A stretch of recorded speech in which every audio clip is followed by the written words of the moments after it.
It's important to check for leaks, as lack of refrigerant will lead to insufficient lubrication of the compressor.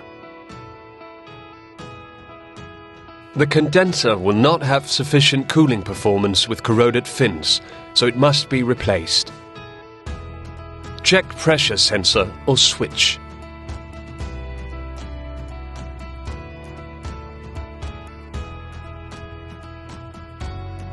Check also the PWM signal at the plug to the compressor. No signal from the car. Investigate why the signal is missing. Installing a new compressor will not fix the problem. When the signal is present, the compressor should be working. Check for 12 volts at the clutch coil. If not present, the new compressor will not work either.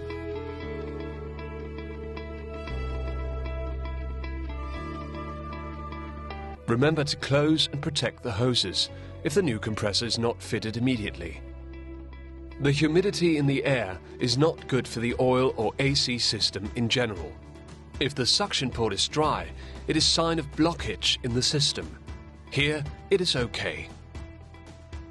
Note that even if you flush and empty the system for oil, you might have to adjust oil amount in the new compressor to fit the vehicle. Make sure that the new compressor is equivalent to the old compressor. The OE manufacturer can be different, therefore the appearance can be different, but main measurements have to be the same.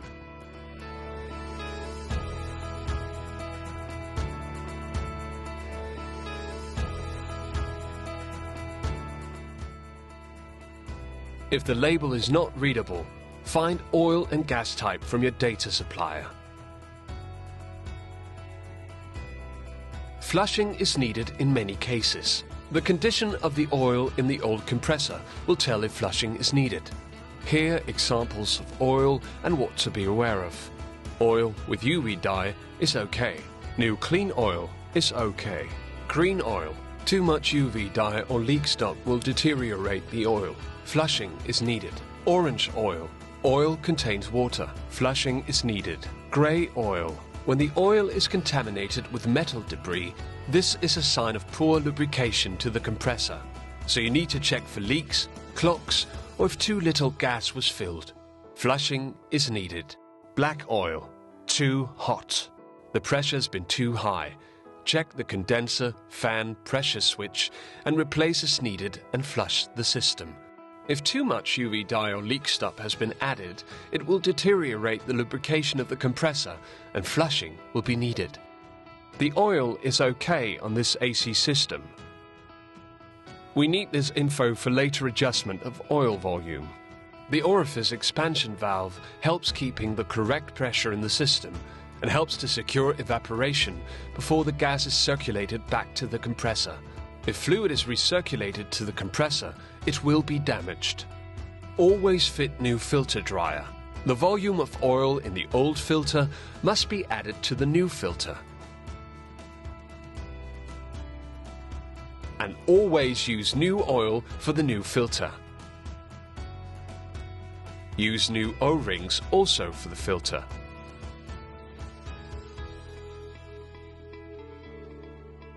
The condenser is changed because the fins are corroded.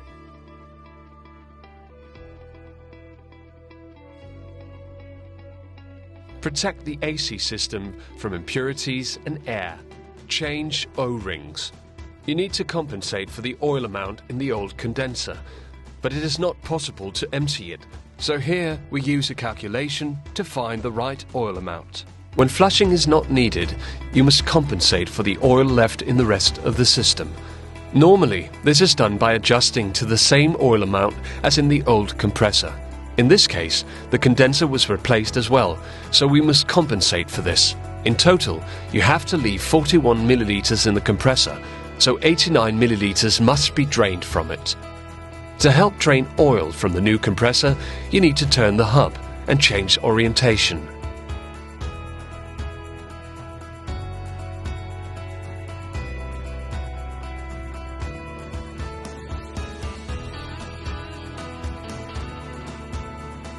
Check that the gas type mentioned on the label of the new compressor is the same as used in the vehicle.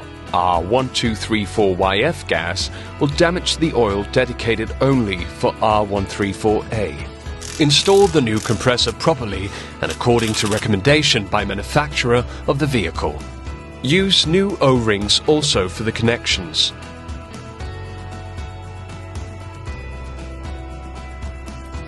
Rotate the hub by hand several turns to distribute the oil.